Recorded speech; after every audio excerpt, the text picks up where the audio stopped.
Bapak Ibu, saudara-saudara sebangsa setanah air, pagi tadi saya telah memimpin rapat terbatas secara virtual tentang Undang-Undang Cipta Kerja bersama jajaran pemerintah dan para gubernur. Dalam undang-undang tersebut terdapat 11 klaster yang secara umum bertujuan untuk melakukan reformasi struktural dan mempercepat transformasi ekonomi. Adapun klaster tersebut adalah urusan penyederhanaan perizinan, urusan persyaratan investasi, urusan ketenaga kerjaan, urusan pengadaan lahan, urusan kemudahan berusaha, urusan dukungan riset dan inovasi, urusan administrasi pemerintahan, urusan pengenaan sanksi, urusan kemudahan pemberdayaan dan perlindungan UMKM, urusan investasi dan proyek pemerintah, serta urusan kawasan ekonomi. Dalam rapat terbatas tersebut, saya tegaskan mengapa kita membutuhkan Undang-Undang Cipta Kerja. Pertama, setiap tahun ada sekitar 2,9 juta penduduk usia kerja baru, anak muda yang masuk ke pasar kerja, sehingga kebutuhan atas lapangan kerja baru sangat-sangat mendesak. Apalagi di tengah pandemi, terdapat kurang lebih 6,9 juta pengangguran dan 3,5 juta pekerja terdampak pandemi COVID-19.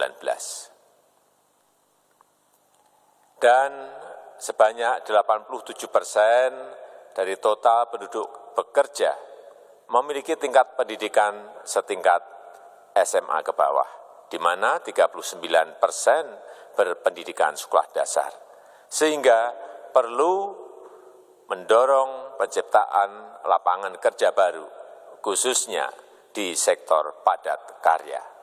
Jadi, Undang-Undang Cipta Kerja bertujuan untuk menyediakan lapangan kerja sebanyak-banyaknya bagi para pencari kerja serta para pengangguran. Kedua, dengan Undang-Undang Cipta Kerja akan memudahkan masyarakat, khususnya usaha mikro kecil, untuk membuka usaha baru.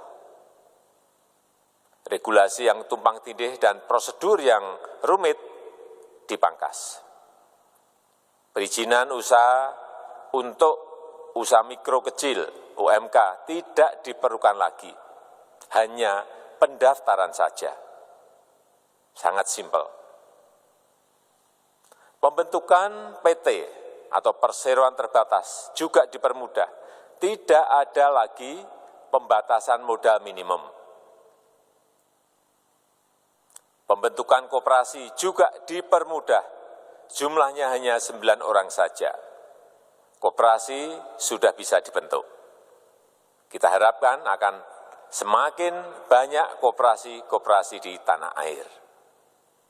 UMK, usaha mikro kecil yang bergerak di sektor makanan dan minuman. Sertifikasi halalnya dibiayai pemerintah. Artinya gratis. Izin kapal nelayan penangkap ikan misalnya, hanya ke unit kerja Kementerian KKP saja. Kalau sebelumnya harus mengajukan ke Kementerian KKP, Kementerian Perhubungan, dan instansi-instansi yang lain. Sekarang ini cukup dari unit di Kementerian KKP saja. Ketiga, Undang-Undang Cipta Kerja ini akan mendukung upaya pencegahan dan pemberantasan korupsi. Ini jelas karena dengan menyederhanakan, dengan memotong, dengan mengintegrasikan ke dalam sistem perizinan secara elektronik, maka pungutan liar, pungli dapat dihilangkan. Namun, saya melihat adanya unjuk rasa penolakan Undang-Undang Cipta Kerja yang pada dasarnya dilatar belakangi oleh disinformasi mengenai substansi dari undang-undang ini dan hoax di media sosial. Saya ambil contoh ada informasi yang menyebut tentang penghapusan UMP, upah minimum provinsi, UMK, upah minimum kota kabupaten, UMSP, upah minimum sektoral provinsi. Hal ini tidak benar, karena faktanya upah minimum regional, UMR, tetap ada. Ada juga yang menyebutkan bahwa upah minimum dihitung per jam. Ini juga tidak benar. Tidak ada perubahan dengan sistem yang sekarang. Upah bisa dihitung berdasarkan waktu dan berdasarkan hasil. Kemudian adanya kabar yang menyebutkan bahwa semua cuti sakit, cuti kawinan, cuti khitanan, cuti baptis, cuti kematian, cuti melahirkan, dihapuskan. Dan tidak ada kompensasinya. Saya tegaskan juga ini tidak benar. Hak cuti tetap ada dan dijamin. Kemudian apakah perusahaan bisa mem-PHK kapanpun secara sepihak? Ini juga tidak benar. Yang benar, perusahaan tidak bisa mem-PHK secara sepihak. Kemudian juga pertanyaan mengenai benarkah jaminan sosial dan kesejahteraan lainnya hilang. Yang benar, jaminan sosial tetap ada. Yang juga sering diberitakan tidak benar adalah mengenai dihapusnya AMDAL, analisis mengenai dampak lingkungan. Itu juga tidak benar. AMDAL tetap ada.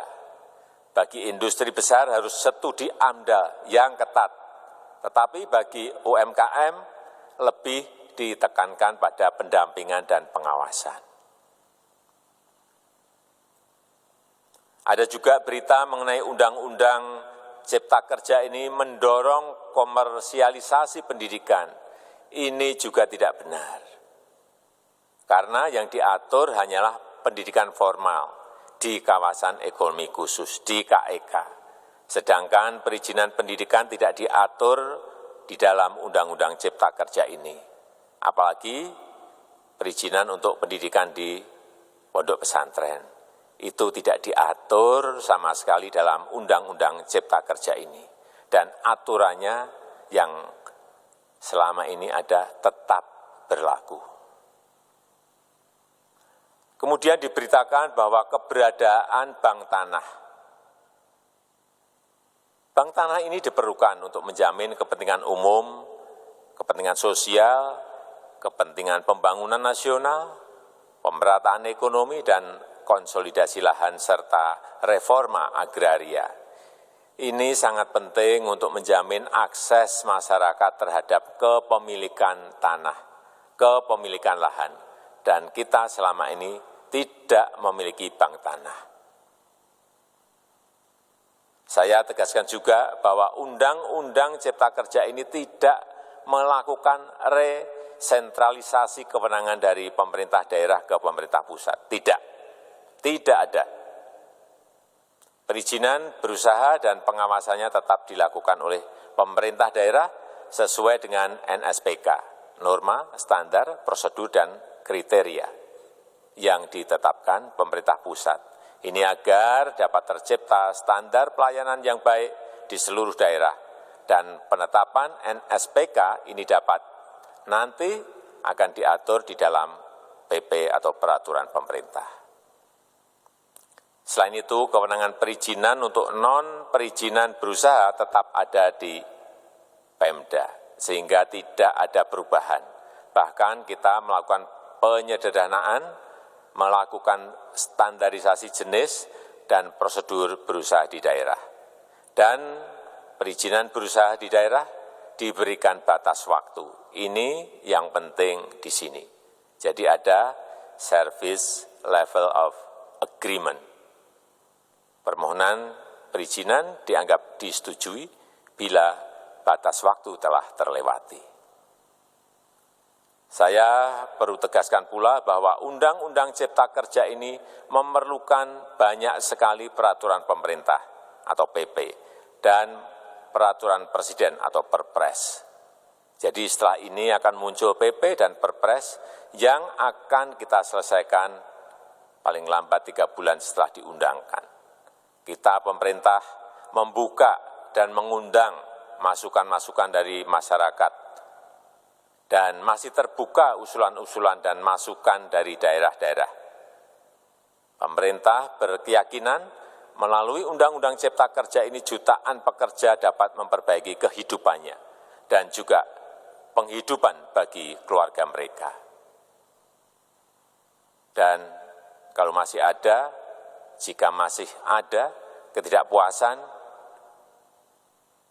terhadap Undang-Undang Cipta Kerja ini, silahkan mengajukan uji materi atau judicial review melalui MK, Mahkamah Konstitusi.